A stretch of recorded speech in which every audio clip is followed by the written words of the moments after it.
My name is Joshua Lara. In modern society, black males are often judged at the sight of them.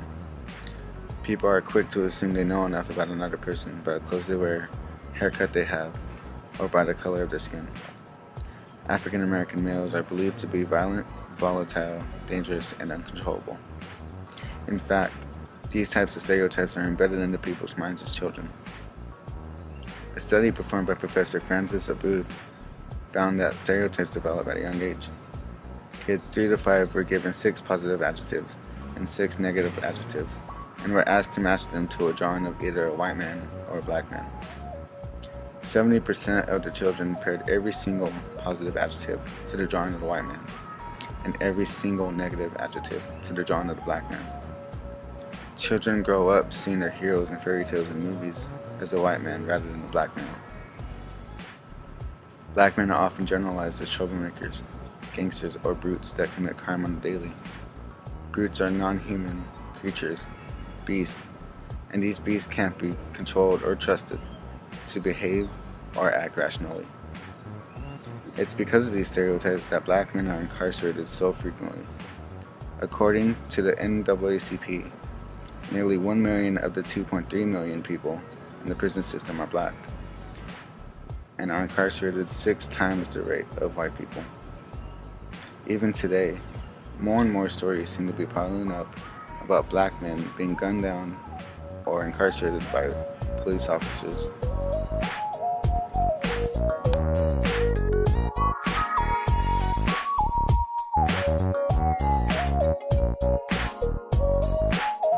Hello, my name is Deandre Thomas, and I will be talking about black men in the media. The way people portray black men in the media is more like just for their physical aspects. We don't really see much like intellectual blacks on TV. Usually all we know is sports, athletes, actors, maybe rappers. But I don't know why the media does this. The media wants us to think that blacks, all they can do is be physical brutes like in the past. They're not intelligent beings, you know. They kind of like think blacks are coons, and black prisoners and punishment in the racist capitalist state, it states that coons are legally restricted to keep their distance and mind and their language in public gathering places to themselves. They should not be able to talk.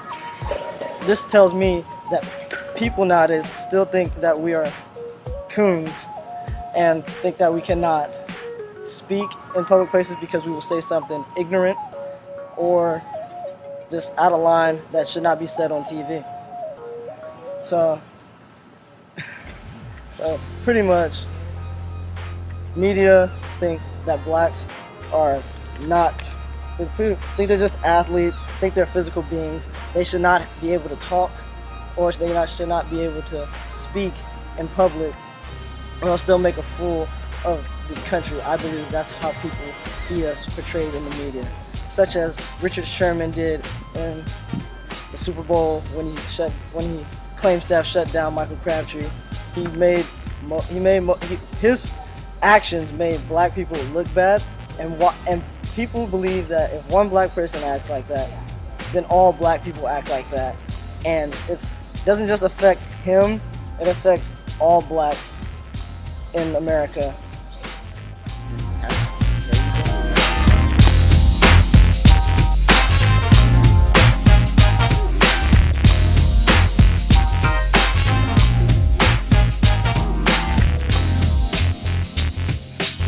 My name is Alexis Enriquez, and I'll be talking about how women, especially within the black community, are seen and portrayed and still continue to be throughout the society.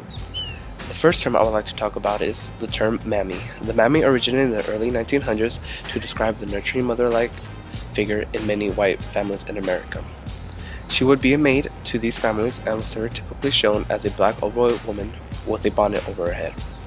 Another term I would like to discuss is the bad black mother. The bad black mother is appeared to be a mother within the black community that is abusive and not seen as nurturing. She is mainly seen as being a single mother that relies deeply on the government to support her. She is not seen as being capable of supporting a family, especially if it means she is a single mother. The case being is that not all black women are single mothers, struggling to support her children on her own. It is an overgeneralization idea that some people seem to make fun of when it is no joking matter. People take it to extremes and joke around the idea that they have so many sexual partners that they do not know who the father of the child is. One of the most hypersexual terms that is used, and everyone seems to claim they are one, is the bad bitch. The bad bitch, according to Patricia Hill Collins, is an aggressive, loud, rude, and pushy woman who does not take anything from anyone. She is the kind of bad bitch every man wants to be with. When talking about the bad bitch, it is most certain that terms like black and sexual are linked to this idea of the bad bitch. These terms are hypersexual or are meant to do the opposite. To be considered a mammy, you are not someone who would be seen as a sexual partner. As for the bad bitch, who has the booty every man who looks at her want. The bad black mother is the mother who will have sex with anyone and be left to be considered abusive or not seen as nurturing for the fact that she is a single mother struggling to raise her children.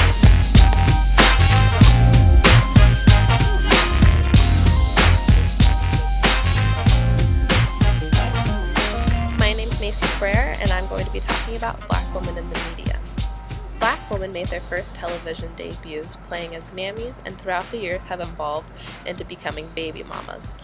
Black women dominate the screen, but only when it comes to reality TV shows and music videos.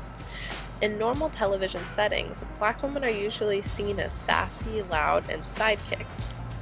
America's perspective on black female influenced the ways they are portrayed in hip-hop. They are now seen as hypersexual, controlling, demeaning, violent, unloving, and unlovable.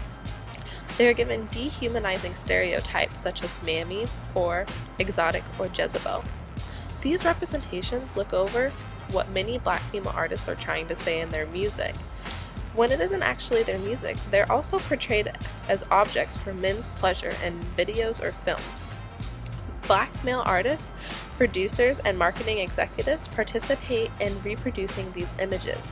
Sir Mix-a-Lot's Baby's Got Back, a film clip for Doing the Butt from Spike Lee's film school days, and a music video from Two Lives Crew's Pop the Coochie all focus on women's bottoms and thus objectifying them.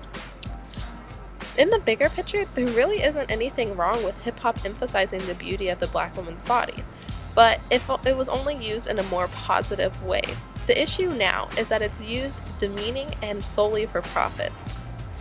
Black women now get their hair put in weaves, they put in blue contacts, they dye their hair blonde, and get implants to make their breasts and bottoms bigger, all wanting to appear more beautiful, and this is all due to how the media portrays them.